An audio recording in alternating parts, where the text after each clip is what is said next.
मित्रांनो, आपल्या सर्वांनाच माहिती आहे की परमेश्वराचं जर दर्शन घडायचं असेल, आपल्याला बघायचं असेल प्रत्यक्ष परमेश्वर, तर आपले हे चर्मचक्षु काही कामाचे नाहीत असं आपण म्हणतो. आपण भगवद्गीतेमध्ये पण ऐकलेलं आहे की अर्जुनाला भगवंतानी दिव्य दृष्टी दिली आणि तेव्हाच त्याला भगवंताचं पूर्ण दर्शन झालं, असा त्याच्यामध्ये उल्लेख आहेच भगवद्गीतेमध्ये. मी ह्याच्या मागचे कारण मीमांसा शोधायचा प्रयत्न केला, तेव्हा मला वाटतं ह्याचं उत्तर मला कुठेतरी केनोपनिषदामध्ये मिळालं. केनोपनिषदामध्ये काय त्यांनी सांगितलं की जी आपली ज्ञानेंद्रिय आहे, ती ज्ञानेंद्रिय काय बघायचं हे ठरवत नाही, तर काय बघायचं हे सांगणारं त्यांचं मन असतं. आपलं मन त्या ज्ञानेंद्रियांना सांगतं की काय बघ आणि काय बघू नको, काय ऐक काय ऐकू नको, कशाची चव घे कशाची घेऊ नको.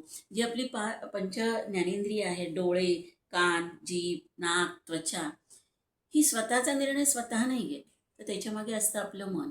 बघा, एखादा माणूस समोरून आपल्या गेला तरी आपलं त्याच्याकडे लक्ष जात नाही, कारण आपलं मन कशात तरी दुसरीकडे चित्त असतं. त्याच्यामुळे त्या माणसाकडे आपलं लक्ष जात नाही. समोरून गेला तरी तो माणूस आपल्याला नंतर भेटतो तेव्हा म्हणतो, अरे तू माझ्याकडे बघितलं पण नाही, समोरून मी तुझ्या गेलो वगैरे. तर तो चॉईस आपला नाही, आपल्या मनाचा आहे. म्हणजे आपले डोळे नाही ठरवत काय बघायचं ते, तर आपलं मन ठरवतं. म्हणजे या ज्ञानेंद्रियांच्या मागे त्यांना प्रेरणा देणारं मन आहे. मग मन हे कसं ठरवतं, तर केनोपनिषदामध्ये त्याचाच एक उल्लेख आहे की मनाला प्रेरणा देणारा कोण आहे, तर प्राण आहे. आणि त्या प्राणाला प्रेरणा देणारं कोण आहे, तर अंतःकरण चतुष्टय आहे. मन, चित्त, बुद्धी, अहंकार. चित्त, अहंकार आणि बुद्धी हे तिघजण ठरवतात की प्राणाला प्रेरणा द्यायची, आणि प्राणाला कधी प्रेरणा द्यायची, आणि प्राण मनाला प्रेरणा देतो. आणि ह्या अहंकार आणि चित्तबुद्धीच्या मागे कोण आहे, तर तो आपला चिदात्मा आहे, अंतरात्मा आहे. तो सांगतो या अहंकाराला किंवा चित्ताला की तू आता प्राणाला प्रेरणा, मग तो प्राणाला प्रेरणा देतो. मग प्राण पुढे मनाला प्रेरणा देतो, आणि मग मन ठरवतं की कोणी काय बघायचं, कोणी काय कार्य करायचं.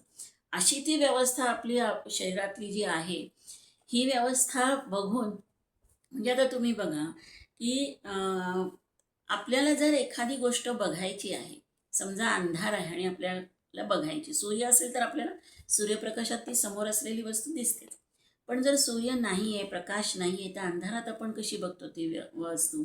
समजा मी बॅटरी घेतली, तर बॅटरीच्या सहाय्याने मी प्रकाश पाडते आणि मग जिथे तो प्रकाश पडेल तिथली ती वस्तू मला दिसते. पण त्या बॅटरीला कोण प्राण देतं, त्या बॅटरीचा प्राण आहे त्याच्यामागे असलेल्या सेलमध्ये. म्हणजे जर सेल नसेल तर ती बॅटरी प्रकाश पाडू शकणार आणि मला ती वस्तू दिसणार नाही. साधी गोष्ट आहे.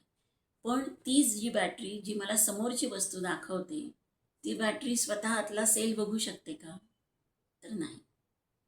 तर तसंच जे आहे की माझ्यामधला जो आत्मा आहे, तो आत्मा माझ्या सेलसारखं काम करतो, आणि म्हणून तो मला माझ्या ज्ञानचक्षूंनी तो मला दिसू नाही शकत, माझ्या डोळ्यांनी, असं मला वाटतं. तुम्हाला काय वाटतं? केनोपनिषदामधला जो मी अभ्यास केला थोडाफार, त्याच्यातून मला जे कळलं ते मी तुम्हाला सांगितलं. तुमच्या प्रतिक्रिया नक्की कळवा.